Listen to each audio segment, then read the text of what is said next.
आदरणीय दर्शकवृन्द नमस्कार। अर्थसंसार.com को यो एउटा विशेष कार्यक्रम शेयर टेक फन्डामा यहाँलाई स्वागत गर्न चाहन्छु। म बसन्त पाण्डे। दर्शकवृन्द, हामी यो कार्यक्रममा शेयर बजारका विभिन्न आयामहरूलाई जोड्ने गर्दछौँ। शेयर बजार अहिले कुन अवस्थामा छ, आगामी दिनमा शेयर बजार कतातर्फ जान सक्छ र शेयर बजारमा कस्ता कस्ता घटनाक्रमहरूले असर पारिरहेका छन् भन्ने कुरालाई यो कार्यक्रममा हामी विश्लेषण गर्ने गर्दछौँ। हामीसँग यो कार्यक्रममा प्रोभिडेन्ट मर्चेन्ट ब्याङ्किङका कार्यकारी प्रमुख विमल तिवारी सर हुनुहुनेछ। दर्शकवृन्द, योभन्दा अघिल्लो एपिसोडमा सरले के भन्नुभएको थियो भने बजार धेरै घट्न सक्ने अवस्थामा छैन, बजार अलिकति करेक्सनमै गयो भने पनि एकदम धेरै घट्यो भनेदेखि 2645 को एरिया नत्र 2670 को एरियाबाट बजार फर्किन्छ भन्नुभएको थियो। उहाँले भने जस्तै बजार 2670 को एरियासम्म आएर अहिले बढिरहेको छ। यो अवस्थामा अब भोलिका दिनहरूमा बजारको यात्रा कतातर्फ हुन सक्छ भन्ने कुरालाई हामी जोड्नेछौँ कार्यक्रममा। सबभन्दा सुरुमा आउनुहोस्, उहाँलाई स्वागत गरौँ यो हाम्रो विशेष एपिसोडमा। सर नमस्कार। नमस्कार, स्वागत छ हजुरलाई कार्यक्रममा। धन्यवाद। आराम हुनुहुन्छ सर? एकदम ठिक छ सर। हामी बजार विश्लेषणको कुरा त जोडि नै हाल्छौँ। हजुर। सबैभन्दा प्रमुख कुरा, मुख्य कुरा अहिले जुन कुरा बजारमा देखिरहेको छ, हजुर, हामीले योभन्दा अगाडिको एपिसोडमा कुरा गर्दै गर्दाखेरि राष्ट्र ब्याङ्कले जुन यो मौद्रिक नीतिको अर्धवार्षिक समीक्षा गर्नेवाला थियो, गरिसकेको थिएन। अब यो मौद्रिक नीतिको अर्धवार्षिक समीक्षामा राष्ट्र ब्याङ्कले एउटा कुरा के ल्याइदियो भनेदेखि जुन यो सेयर धितो कर्जा छ त्यसलाई हामी मार्जिन प्रकृतिका कर्जा भन्छौँ होइन। त्यस्तै रियल इस्टेटमा जाने लोन भयो, त्यो रियल इस्टेट कर्जा, त्यसपछि अनि पर्सनल ओभरड्राफ्ट, हायर पर्चेज कर्जा, यी कर्जाहरूमा चाहिँ ब्याङ्क तथा वित्तीय संस्थाहरूले अहिले जुन जोखिम भार राखिरहेका छन् त्यो जोखिम भारलाई चाहिँ पुनरावलोकन गर्ने भन्ने कुरा चाहिँ एउटा त्यहाँ उल्लेख गरिएको छ। अब सेयर धितो कर्जामा अहिले यतिखेर 100% को जोखिम भार छ। यदि त्यसलाई चाहिँ राष्ट्र ब्याङ्कले अलिकति बढाइदियो भनेदेखि त्यसको असर चाहिँ सेयर बजारमा कस्तो देखिन सक्ला? सरको विश्लेषण के छ यो कुरामा? अब तपाईँले जो भन्नुभयो अहिले सेयरको बारेमा, सेयर लेन्डिङ लोनको कुरा गर्नुभयो। सेयर लेन्डिङको जो हो यसको ब्याज दर, यसको चाहिने लिमिट कम गर्यो भने के होला या बढी गर्यो भने के होला भन्ने जहाँसम्म सवाल छ। अहिलेको आर्थिक सिचुएसनलाई हेर्दाखेरि जहाँसम्म हेर्नुहोस् के हुन्छ भन्दा हामीले के बुझ्नुपर्छ, लोनमा जहिले पनि नेपालमा लोन एगेन्स्ट सेयर भन्ने कुरा हो, इन्टरनेसनल प्र्याक्टिस पनि हो। यो क्विक पाइन्छ संसारभरि।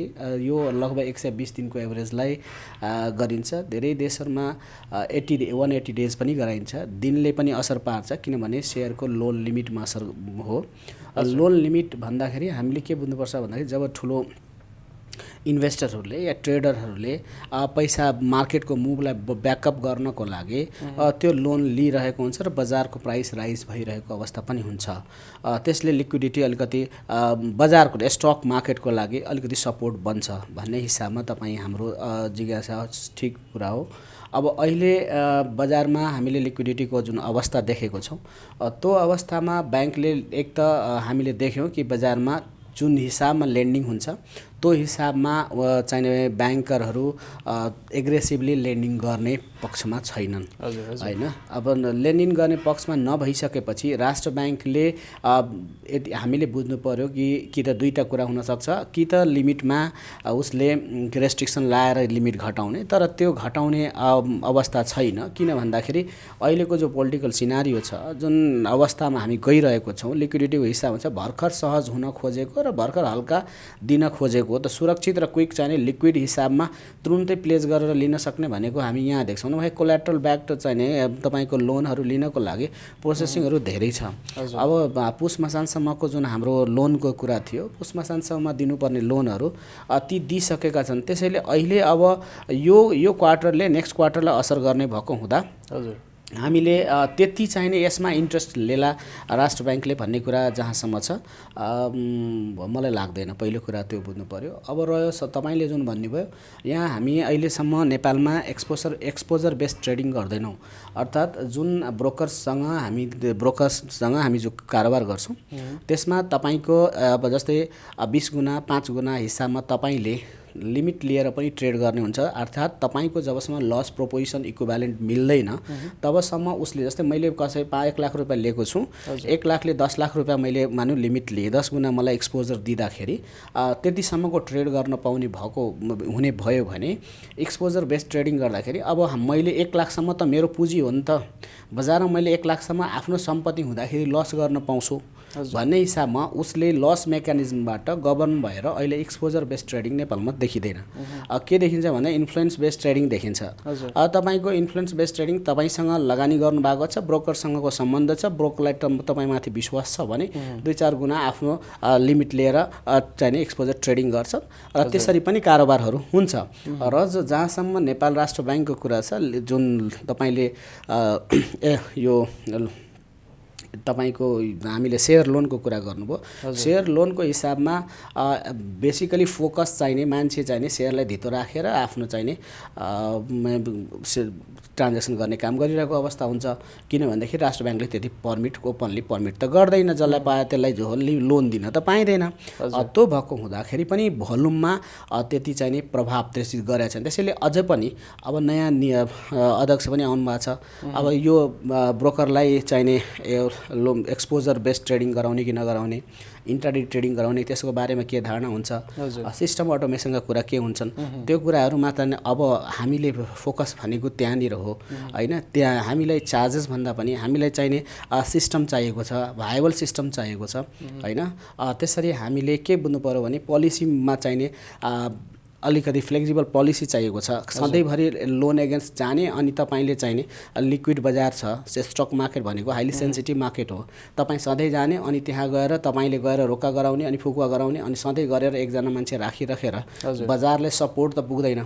त्यसैले हामीले कतिसम्म फेरि राष्ट्र ब्याङ्कले पनि तपाईँले देख्नुभयो होला एउटा नन ब्याङ्किङ चाहिने नन फिनान्सियल इन्स्टिट्युटको हिसाबमा अब गोल्डलाई, सिल्भरलाई, कमोडिटीलाई यस्ता चिजलाई गभर्न गर्नको लागि पनि तपाईँको नन ब्याङ्किङ च्यानलको इस्टाब्लिसमेन्टको सूचना तपाईँले देख्नु भएको छ।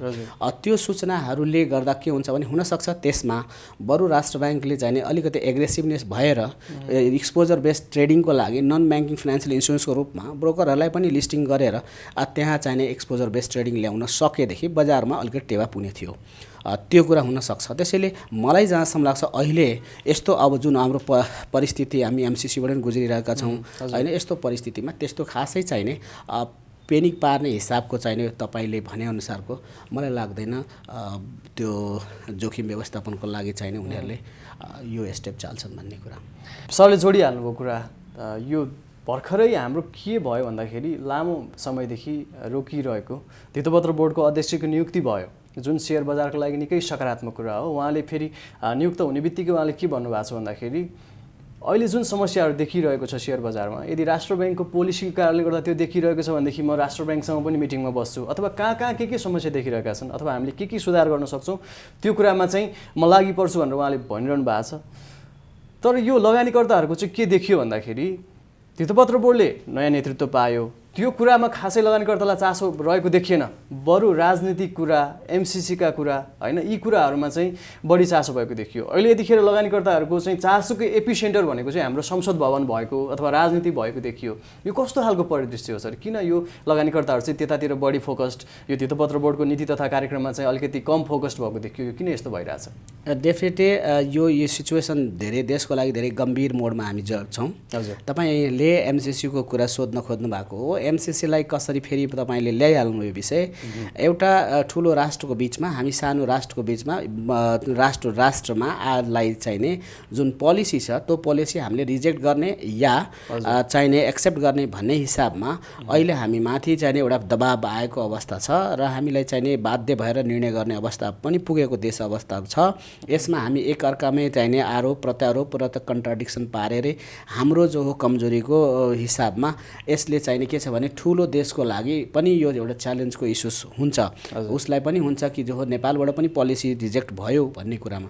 तर हामीले अहिले हामी छिमेकी मुलुक हामीसँग दुई देश तपाईले नेक्स्ट सेन्चुरी कसको हुन्छ भन्दाखेरि तपाईले देख्नु भएको छ इकोनोमिक शिफ्ट हुँदैछ अर्थात् के छैन वेस्टर्न जुन सुप्रिम पावर वेस्टर्नको कन्ट्रिजहरुमा थिए त्यो चाहिने तपाईले देख्नुभयो सबभन्दा बढी गोल्ड कसले किन्यो चाइनाले किन्यो सबभन्दा बढी सुन कसले किन्यो इन्डियाले किन्यो सबभन्दा बढी सुन कसको छ दुबईको छ सबभन्दा गल्फ कन्ट्रिजको छ सबभन्दा बढी सुन कहाँ छ भनेर भन्दा हामीले देख्छौं यी हाम्रा जुन साउदर्न सेन्ट्रल एसिया छन् यी कन्ट्रीहरुमा अहिले तपाईले देख्नुभयो भनेदेखि हरेक चीजको डेभलपमेन्ट र यो चाहिँ एसियन फेज एउटा छुट्टै चाहिँ हब बनेर जाँदैछ अर्थात् अबको नेक्स्ट सेन्चुरी आउँदो शताब्दी चाहिँ के हुन्छ भन्दाखेरि इकोनोमिक यहाँ सुपर पावरको अब हामीले हाम्रो छिमेकी बलियो हुँदा हुँदै हामीले सँगसँगै वृद्धि गर्नुपर्ने अवस्थामा हामीले कसैको टेक्नोलोजी ल्याएर हामी अगाडि बढ्छौं भन्दाखेरि हामीलाई हाम्रो बलियो छिमेकीहरु नेक्स्ट जेनेरेसनमा सुपर पावर आइदर चाइना हुने होला या त भारत हुने होला त हामी सँगसँगै जाँदाखेरि र हाम्रो जो पेरिफेरीमा भएका कन्ट्रीहरु सँगै चाहिँ जाँदाखेरि नेपालको पनि भलाइ देख्छु म है अब र एसियन कन्ट्रीजको उतातिरको जहाँसम्म वेस्टर्न कन्ट्रीजहरुको छ उनीहरुको त अब यस्तो अवस्थामा भेस्टेज इन्ट्रेस्ट त आउँछ नै भन्ने कुरामा हामी पनि सबैजनालाई थाहा भएकै हो त्यही भएको हुँदा हाम्रो बीचमा जुन एउटा मेन्टालिटीमा हामीसँग छ र व्यवहारमा जुन देखिरहेछ हामीले जहिले पनि सिचुएसनलाई परिस्थितिलाई हैन अनि खेरि मुद्दालाई चाहिने समय सापेक्ष चाहिँ डिफाइन गर्दै जानुपर्ने अवस्था हुन्छ त्यसैले कुनै ठाउँमा एमसीसी एक्सेप्टेड गर्यो होला परिस्थितिले कुनै ठाउँमा रिजेक्ट गर्नुपर्ने पनि अवस्था हुन्छ त्यसैले यो कुरालाई अमेरिकाले राम्ररी बुझेको छ यसको असर पनि लङ टर्ममा केही पनि पर्नेवाला छैन र सर्ट टर्ममा तपाईले जहाँसम्म भन्नुभयो हामीले साइकोलोजिकल प्रेसर चाहिने पर्छ चाहे आइदर त्यो रिजेक्ट होस् चाहे एक्सेप्ट होस् यसले हाम्रो आर्थिक परिदृश्यमा कुनै पनि ठूलो प्रभाव चाहिने पर्दैन भन्ने कुरा हामीले बुझ्न सक्नुपर्छ हो एमसीसी पास भएको अवस्थामा केही दिनलाई सहज हुनको लागि पैसाहरू हुँदाखेरि एउटा बजारमा चाहिने तरङको हिसाबमा बजारमा चाहिने र्याली चाहिने आउन सक्छ यसको नाममा अब त्यसपछि गभर्न कस्तो हुने हो तर मलाई जहाँसम्म लाग्छ हामीले यो पोलिसीमा यो सम्झौतामा कहीं न कहीं रिभ्यू गर्नुपर्छ वर्कआउटको भन्छ डीप स्टडी गर्न जरुरी छ किनभने यो चीज जुन त्यसपछि जस्तै श्रीलङ्काको कुराहरू अस्ति तपाईले चर्चा चलाउनु भएको थियो श्रीलङ्काको पनि त स्टडी त सुरुवातदेखि नै हुँदै हुँदै आउँदै एउटा युनिभर्सिटी रिजेक्ट गरेको प्रपोजल हो सिधा प्रधानमन्त्रीले ठाडै छैन हाम्रो विज्ञ टिमबाट रिजेक्टेड हो हामी सक्दैनौं भन्ने कुरा भनिसकेपछि आएपछि एउटा के हुन्छ नागाबन्दी बन्द हुन्छ त हामी दुई बलियो मुलुकको बीचमा बस्दाखेरि हामीलाई त्यस्तो तनाव नहोला किनभने हामी जुन चीज छ हामी त आफ्नो छिमेकीको हिसाबमा हिन्ने भनिसकेपछि त त्यति सारो अब अमेरिकाले हामीमाथि दमन गर्न सक्छ भन्ने पनि हामी मान्यता राख्नु हुँदैन त्यसैले हामी आफ्नो लागि हाम्रो हितमा के छ भन्ने हिसाबमा हामीले वकालत गर्ने र हाम्रो छिमेकीको बीचमा चाहिने वास्तविकता के हो भन्ने कुरा बुझेर हामीले एउटा लङ टर्म चाहिने भिजनरी डिसिजन अहिलेको लागि मुद्दा हो यो छ एमसीसी को कुरामा के देखियो भन्दाखेरि यसअघि नै जुन पार्टी चाहिँ अहिले अर्थ मन्त्रालय सम्हालिरहेको छ त्यो दलको अध्यक्ष हाम्रो पुष्पकमल दाहाल प्रचण्डज्यूले चाहिँ यदि एमसीसी पास भयो भनेदेखि हामी सरकारमा बस्दैनौं बाहिरिन्छौं गठबन्धनबाट बाहिरिन्छौं भनेर घोषणा गरिसक्नु भएको छ उहाँले यो अवस्थामा मानिलिउँ भोलिको दिनमा चाहिँ एमसीसी पास भयो र यदि माओवादी चाहिँ यो सत्ता गठबन्धनबाट बाहिरियो अथवा अर्थ मन्त्रालय माओवादीको हातमा रहेन भने अब त्यसले चाहिँ शेयर बजारमा कस्तो खालको प्रभाव पार्न सक्ला नकारात्मक प्रभाव पार्न सक्ला कि सकारात्मक पार्न सक्ला अलिकति यो विषयमा विश्लेषण गरौँ अब तपाईले माओवादी सरकारबाट बाहिरियो भने बजारमा कस्तो प्रभाव पर्छ भन्ने सोध्नुभयो हजुर अब यहाँ के बुझ्नु पर्यो भन्दाखेरि सरकार टुट्यो भने के होला हजुर सरकार विघटन भयो भने के होला परिवर्तन भयो भने के होला अर्को सत्ता तपाईले यहाँ के छ भने तपाईले एमसीसी कसले को मिल्दाखेरि एमसीडी पास हुन सक्छ भन्दाखेरि तपाईले देखिसक्नुभयो आइदर पार्ट अहिले भएको गठबन्धनले पनि एमसीसी पास गर्न सक्छ हजुर या अहिलेको टुटेर पनि पास हुन सक्छ त दुईटै अप्सन भइसकेपछि यदि त्यस्तै भयो भने अब जस्तै ओलीको गठबन्धन आएर जुड्यो भने पनि एमसीसी पास गर्न सक्छ र यहाँ कुरा कहाँ छ भन्दाखेरि गठबन्धन किन टुट्छ आज ओलीको हाम्रो जो नेकपा एमालेको पार्टी जो चुप्लाएर बसेको अवस्था हामी देख्छौं अब त्यहाँनिर त्यस्तै यतातिर फुट्छु भनेर भनेको अवस्था छ त जहाँ यहाँ पोलिटिकल डिस्प्युट देखिन्छ सबैजना सेफ ल्यान्डिङ खोजिरहेको अवस्था हुन्छ र इलेक्सन मुद्दा भनेको इलेक्सन हो हजुर इलेक्सनको प्रिपेयरमा तनावमा एमसीसी अब बिचमा धेरै गुजुलिएको अवस्था हो त्यसैले हामीले के बुझ्नुपर्छ भन्दाखेरि अब 1-2 दिनलाई त्यस्तो भयो भने त तपाईँको यदि पार्टीबाट फुटेर गयो भने त्यो हुनु थियो भने 1 दिन पहिले नै हुने थियो अवस्था। तर भोलिको दिनमा सँगै जाने मैले जुन आर्टिकलहरू पढेको छु त्यसमा प्रश्न लेखिएको छ कि राजनीतिक जुन यिनीहरूको अहिले जो मिलेका छन् यो तपाईँको एमसिसीको लागि मिलेको होइन, हामी त संसदको लागि मिलेको किनभने रिसाएर ओलीले लिएर गएर संसद विघटन गरेको संसदमा टेबल गर्नुपर्ने छ। त्यसैले यो संसदमा आएर ओलीले आएर चाहिने एमसिसीलाई गर्नु भनेको त फेरि ओलीको पनि त ठुलो हार हुनसक्छ। किन हुनसक्छ भन्दाखेरि तपाईँको जुन संसदको बहिष्कार गरिरहेको अवस्था थियो र जुन संसदबाट जुन सर्वोच्च अदालतले चाहिने नियुक्ति गरेर प्रधानमन्त्री थियो त्यही संसदमा बसेर ओलीले चाहिने ड्राइभ गर्न सक्ने समस्या हुन सक्दैन। यो पनि उनीहरूको उसको तपाईँको नैतिक चाहिने दबाब पर्छ।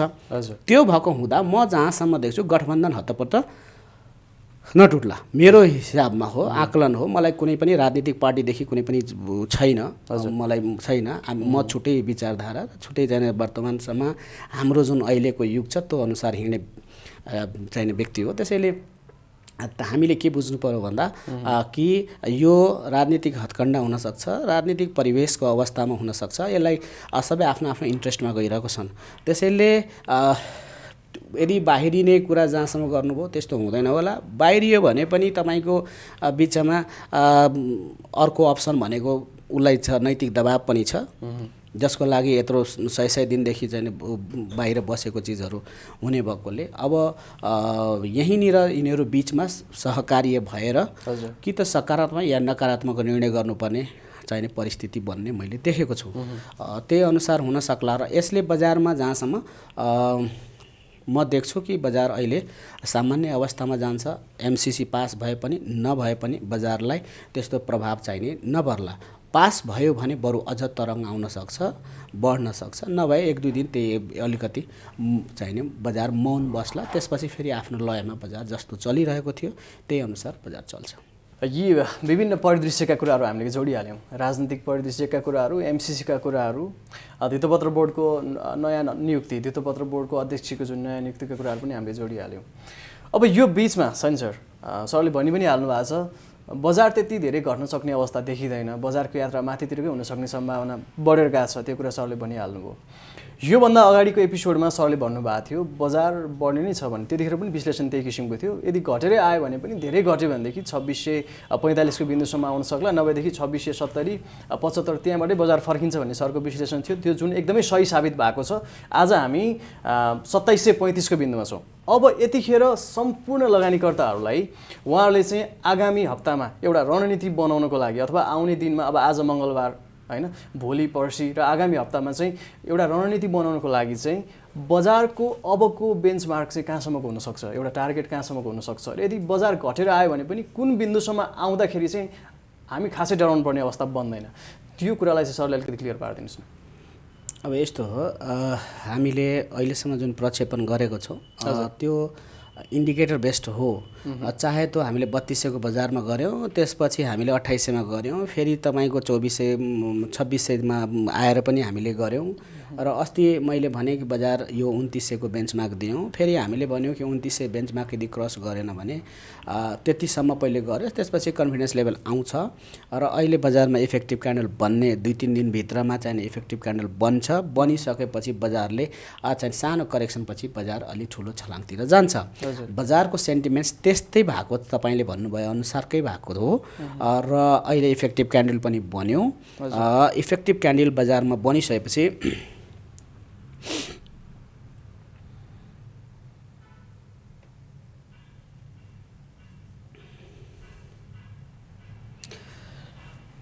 हिजोसम्ममा इफेक्टिभ क्यान्डल बनिसकेको हो। अब आज इफेक्टिभ क्यान्डललाई क्रस गर्यो, तर हुन त्यति एक्सपेक्टेड भल्युम त्यति त्यो हिसाबमा जुन हिसाबमा एक्सपेक्टेड एउटा चाहिने के हुन्छ भने मोस्ट इफेक्टिभ क्यान्डल बन्नुपर्ने थियो, त्यो मोस्ट इफेक्टिभ क्यान्डल नबनेर बजार अपवर्ड मुभमा गएको बजार अलिकति मास्तिरै भए पनि अलिकति कम भएको अवस्था देखिन्छ। तर बजार चाहिने यो अहिले चाहिने यो कन्फर्मेसन कल चाहिने देखिन्छ। कन्फर्म चाहिने बजारले के गरिदियो भन्दाखेरि बजार मास्तिर जान्छ भन्ने कन्फर्मेसन डाइरेक्सन कल चाहिँ हामी देख्न सक्छौँ। किनभने first candle, second candle, third candle Bollinger लगाएर हेऱ्यो भने पनि हामीले के देख्छौँ भन्दा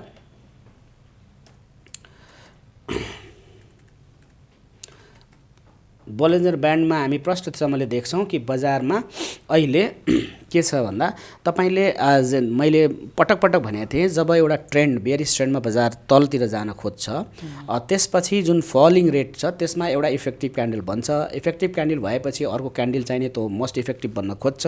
त्यो मोस्ट इफेक्टिभ जति इफेक्टिभ लामो हुन्छ त्यही अनुसारको बजार माथि बढ्छ भन्ने कुरा हो। त अब पहिलो हामीले लक्ष्य के लिनुपर्छ भन्दाखेरि बलेन्जर ब्यान्डको मिडमा आएर बजार 2790 को बेन्चमार्कसम्म बजारले पहिले जानुपर्ने अवस्था आफ्नो तय गर्नुपर्ने अवस्था प्रष्ट देख्छौँ।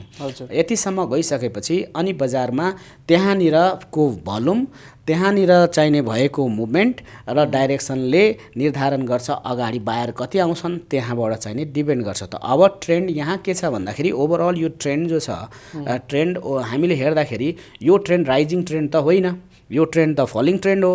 यो फलिङ ट्रेन्ड हुँदाखेरि हामीले सजग हुनुपर्छ र स्टप लसमा डिसिप्लिन भएर बस्नुपर्छ। अब यसमा हामीले के गर्नु पर्यो भन्दा यस्तो अवस्थामा हामीले दुईवटा कुरा गर्न मिल्छ। एउटा इएमए को राम्रो प्रयोग गर्नुपर्ने हुन्छ। सर्टर इएमएले लङ्गर इएमएलाई काटेको अवस्था धेरै महत्त्वपूर्ण हुन्छ। महत्त्वपूर्ण हुन्छ। त्यसमा हामीले के गर्नु पर्यो भन्दा लिङ्गर ओसिलेटरको प्रयोग गर्नुपर्ने हुन्छ। त्यो लिङ्गर ओसिलेटर प्रयोग गर्दा हामी के देख्छौँ भन्दा कि त यसमा के हुन्छ, सर्टर इएमएले लङ्गर इएमएलाई क्रस दिएको अवस्था छ भने बजार सकारात्मकतिर जानुपर्छ भने लामो अवधिदेखि झरिरहेको थियो इएमए। अब त्यो इएमएलाई 10 दिनको इएमएले मासतिर काट्न खोजेको अवस्था देख्दाखेरि हामीले पोजिटिभ हुन्छ। त्यसरी चाहिने एउटा लिङ्गर चाहिने ओसिलेटरको माने बनेको हुन्छ। त त्यो चिज हेरिसकेपछि अनि हामी के गर्छौँ, त्यसमा भोल्युम पनि लिङ्क भएको हुन्छ। भोल्युम पनि लिङ्क भएको हुन्छ। त भोल्युम लिङ्क भएपछि कन्फिडेन्स लेभल अझ बढ्ने भयो। प्राइस र भोल्युम दुइटै मिक्स भएर यो चाहिँ बन्छ। अब यो बनिसकेपछि हामी त्यो फलिङ ट्रेन्डमा हेर्नुपर्ने अवस्था हो। अब त्यो हेरिसकेपछि बजारमा त्यो अहिले पोजिटिभ माथि जान खोजेको अवस्था देखिन्छ। त्यसैले यो उठ्न खोजेको अवस्था हामीले देख्छौँ।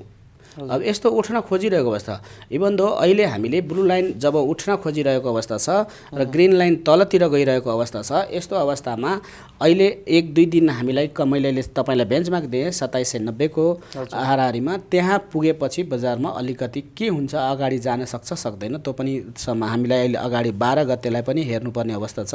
12 गते बन्द होला, हडताल होला, फेरि के होला, त्यो अवस्थाको सिचुएसनमा फेरि अस्तिको रातो क्यान्डलले एक दिनलाई देखिन सक्छ। त्यसमा बजार आत्तिनु त हुँदैन, तर त्यसपछि त्यसको भोलिपल्टदेखि बजारले आफ्नो लय समात्छ। त्यसैले हामीले के बुझ्नु पर्यो यहाँनिर कि हामीले सिग्नल लाइनलाई हेर्नु पर्यो, सिग्नल र त्यसपछि यो लिङ्गरलाई पनि हेर्नु पर्यो। यसमा देखिन्छ कि अब चाँडो ओसिलेटरले चाहिने 2 दिन 1 दिन 2 दिन भित्रमा चाहिने जान्छ। यो धेरै बटम लाइनबाट करेक्सन हो। त्यसैले यहाँ अलिकति पोजिटिभ त हामी देख्छौँ। त्यस्तै अन्य तपाईँले हामीले सधैँ हेरिआएको इन्डिकेटर्स भनेको डिएमआईलाई हेरिरहेको हुन्छौँ। त डिएमआईलाई पनि हेर्दाखेरि हामी के देख्छौँ भन्दा डिएमआईमा तपाईँले हेर्नुभयो भने जुन ट्रेन्डमा बजार सेलरहरू तलतिर र बायरहरू मासतिर जाने एउटा क्रस बनिरहेको छ, यहाँ पनि हामी पोजिटिभ हुन जरुरी छ। त्यस्तै हामीले अर्को पनि हेऱ्यौँ भने जस्तै सिएमएफ हेऱ्यो भने पनि सिएमएफले पनि के देखाउँछ भन्दा बायरहरू देखाइरहेछ कि अपवर्ड डाइरेक्सनमा छ। इभन दो नर्मल लाइन अहिलेसम्म 0 लाइन छोइसकेको अवस्था छैन, बायरहरू आएर छोइसकेको छैन, बटम लाइनमै भए पनि यो अपवर्ड मुभमेन्टमा देखिन्छ। त्यस्तै हामी आरएसआईले पनि कन्फर्म जब हामी गर्छौँ, आरएसआईलाई पनि हेर्दाखेरि के देख्छौँ भन्दा आरएसआईले हामीलाई देखाउँछ आरएसआई पनि 40 भन्दा मासतिर उठ्न खोजेको अवस्था देखिन्छ। अब त्यो जुन हामी भर्टिकली माथि उठ्न खोज्ने चाहिने देख्दैनौँ, तर के देखिन्छ भने अलिकति माथि गएर फेरि करेक्सन हुन्छ कि भन्ने हामीले यहाँनिर आरएसआईको मुभमेन्टले देखाउँछ। त्यसैले अब यसलाई अझै हामीले हेर्दाखेरि स्टोकास्टिक्सबाट हामीले माथिको अघिको इन्डिकेटर्सलाई स्टोकास्टिक्सबाट हामीले चाहिँ झन् त्यसलाई जस्टिफाई गर्न खोज्दा स्टोकास्टिकलाई हेर्दाखेरि के देखिन्छ भन्दाखेरि तपाईँको हरेक ट्रेन्ड पोजिटिभ छ। यहाँ पनि बायरहरूले मासतिरको मनसाय देखाइसकेको छ अवस्था छ र तल्लोको बटम लाइन गइसक्यो। त्यसैले यहाँ आफ्नो ट्रेडरले हो भने यहाँ लङ टर्म स्ट्राटेजी हो भने केही पोर्सन इन्भेस्ट गर्न जरुरी छ। यदि सर्ट टर्म ट्रेडर्स हो भने पनि उसले आफ्नो रणनीति बनाउन जरुरी छ। यो भनेको क्रुसियल पोइन्ट हो जहाँनिर पार्टली थोरै धेरै पनि हालेर हुँदैन। तपाईँ एकपछि अर्को कन्फिडेन्स लेभल आउँदै जाँदाखेरि तपाईँले आफ्नो पैसा हालेर आइडियली र्याली समात्नको लागि अपवर्ड ट्रेन्डलाई पर्खिबस्नको लागि अल टाइम हाई पुग्नको लागि तपाईँले एउटा रणनीति बनाएर यसरी हामीले जानुपर्छ। अब तपाईँले अघि मलाई प्रश्न के गर्नु भने अब बजार कहाँसम्म हामीले लक्ष्य बनाउने भनेर भन्नुभयो। पहिलो लक्ष्य त हामीले 2760 को हिसाबमा हामीले जानुपर्ने हुन्छ कि बजार यो बिन्दु क्रस आजै भोलिमा क्रस गर्ला। त्यसपछि बजारमा अर्को कन्फिडेन्स लेभल भनेको 2870 को बिन्दुमा आउन सक्छ।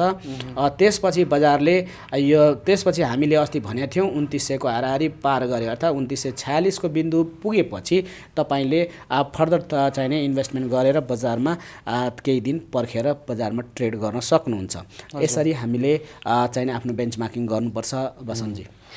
भनेपछि पहिलो बिन्दु जुन रह्यो लगानीकर्ताहरूले ख्याल गर्नुपर्ने त्यो भनेको चाहिँ 2760 को बिन्दु रह्यो। त्यसपछि अर्को बिन्दु भनेको 2870 को एरिया र त्योभन्दा माथि बजार जाँदै गर्दाखेरि यदि बजारले 2950 2946 को एरियालाई क्रस गर्छ भनेदेखि त्यसपछि मात्रै बजारको यात्रा अझै माथिको हुन सक्ने किसिमको विश्लेषण सरको र सर धेरैजना साथीहरूको जिज्ञासा के आइरहेछ भनेदेखि जुन हाम्रो यो प्रोभिडेन्ट मर्चेन्ट ब्याङ्किङ हो त्यसले चाहिँ कस्तो खालको सुविधाहरू दिन्छ हैन, अनि यदि सरलाई सम्पर्क गर्नु पर्यो भनेदेखि चाहिँ कसरी सम्पर्क गर्ने भनेर चाहिँ धेरैजना साथीहरूको जिज्ञासा छ। सर के छ सर यो अलिकति यो बारेमा पनि बताइदिनुहोस्। बसन्तजी धन्यवाद। अब रह्यो मैले पनि धेरै कलहरू पाइरहेको हुन्छु, फोनहरू। म पनि फोन चाहिने अक्सर फोन मैले नम्बर सार्वजनिक पहिले पनि गरेको थिएँ 98511 56608 98511 56608। तपाईँले मलाई मेसेज गर्नुहोला, कल गर्नुहोला, म तपाईँको रिभर्ट गर्छु, तपाईँको जिज्ञासाको सम्बोधन पक्कै गर्छु। तर अक्सर मैले हत्तपत्त फोन उठाउँदिनँ किनभने मान्छेले उठाएर मलाई किन्नु छ, कतिमा किन्ने भनिदिनुहोस्, एकपटकलाई भनिदिनुहोस्, रिभ्यू गरिदिनुहोस् भनेर भन्नुहुन्छ। मैले एज अ प्रोफेसनल मैले कसैलाई पनि व्यक्तिगत हिसाबमा यो किन्नुहोस् ऊ किन्नुहोस् तपाईँलाई मैले गाइडलाइन दिन्न। तपाईँलाई मसँगको सर्भिस लिन मन लाग्छ, मेरो एडभाइजरी मेरो नियन्त्रणमा पोर्टफोलियो तपाईँहरूलाई अपरेट गर्न मन लाग्छ भने तपाईँहरूले मलाई मेसेज गर्न सक्नुहुन्छ या provident.com.np को वेबसाइटमा जान सक्नुहुन्छ। इन्भेस्टमेन्ट ब्याङ्किङको फोन नम्बर छ। हामीले इन्भेस्टमेन्ट ब्याङ्किङ सर्भिस दिन्छौँ। हामी खास गरी पोर्टफोलियो म्यानेजमेन्ट गर्छौँ। हामीसँग आजसम्म चाहिने घाटा हुने छोडेर जाने खालका त्यस्ता किसिमको हामीसँग ट्र्याक रेकर्ड पनि छैन। हामीले बजारमा धेरै राम्रो गरेका छौँ। 12% हाम्रो चाहिने 12%सम्म हामीले कमिटमेन्ट गर्छौँ र 22%सम्म एक्सपेक्टेड रिटर्न दिन्छौँ। अब यो इन्भेस्टमेन्ट ब्याङ्किङ हो, म्याक्सिमम जति पनि हुनसक्छ त्यसको कसैले आकलन गर्न सक्दैन। त्यसैले रिस्क मिटिगेसन जोखिम व्यवस्थापनका कामहरू हामीले गरिदिन्छौँ। एकाउन्ट अपरेसन राइटहरू हामीसँग हुन्छ, हामीले सबै गरिदिन्छौँ। त ग्राहकले क्लाइन्टले हेर्ने मात्रै काम हुन्छ। अब उहाँको इन्भेस्टमेन्ट भनेको प्योरली एकदम ट्रान्सप्यारेन्ट हुन्छ, सबै चिज हेर्न मिल्छ। हामीले युजर आइडी पासवर्ड सफ्टवेयर सबै दिन्छौँ। हामीसँग हाम्रो छुट्टै दिन्छौँ। क्लाइन्टले मेरो ब्याङ्कमा कति पैसा छ, सेयरमा कति पैसा छ, सबै चिज हेर्न मिल्छ। त्यस्तो नन क्यास ट्रान्ज्याक्सन एकाउन्ट्स हुन्छ जो पर्टिकुलर इन्भेस्टमेन्ट चाहिने ब्रोकरलाई पैसा दिने र सेयर किन्ने र उसको खातामा हाल्ने र लास्टको पिरियडमा हामीले हिसाब गरेर सेटमेन्ट हुन्छौँ। धेरै सहज छ। पोर्टफोलियो म्यानेजमेन्ट गराउनुपर्छ। मानिससँग समय हुँदैन, टाइम हुँदैन, झन्झट छ, प्रफिट बुकिङ हुन्छ। कुन सेयर किन्ने, किन्दा पैसा लगानी धेरै गरिरहेको हुन्छ, जोखिम व्यवस्थापन हुन्छ, त्यति नलेज नपुगेको हुन्छ, टेक्निकली सबै चिज नहुन सक्छ। यो वैज्ञानिक तरिका हो, वैधानिक तरिकाबाट लगानी व्यवस्थापन गराउनुपर्छ। त्यसैले जहाँबाट गरे पनि आफूले चित्त बुझ्दो ठाउँमा सबै चिज त्यसको संस्थागत हिसाबमा, वैधानिकताको हिसाबमा, आफ्नो सुरक्षाको हिसाबमा बुझेर सजग भएर लगानी गर्नुपर्छ। व्यक्तिगत हिसाबमा कसैलाई डिपेन्ड गरेर लगानी गर्नु हुँदैन। हामी भनेको धितोपत्र बोर्डबाट इजाजत प्राप्त पोर्टफोलियो म्यानेजर हौँ र यसबाट हामीले लगानी व्यवस्थापनकै कोर काम गर्छौँ। आरटिएस पनि छ हामीसँग, डिम्याट खाता पनि खुल्छ। डिम्याट खाता हामीसँग 10 मिनटमा खुल्छ र हामीले बजारमा राम्रो सर्भिस दिन्छौँ। त्यसमध्ये हामी तर कुनै पनि सर्भिस फ्री अफ कस्ट छैन, भने गर्दैनौँ। Nothing comes on free of lunch होइन, फ्री अफ कस्ट होइन, कुनै पनि नो लन्च विदाउट कस्ट। हामी भन्छौँ के भन्दाखेरि पैसा तिर्नुहोस्, राम्रो सर्भिस लिनुहोस्।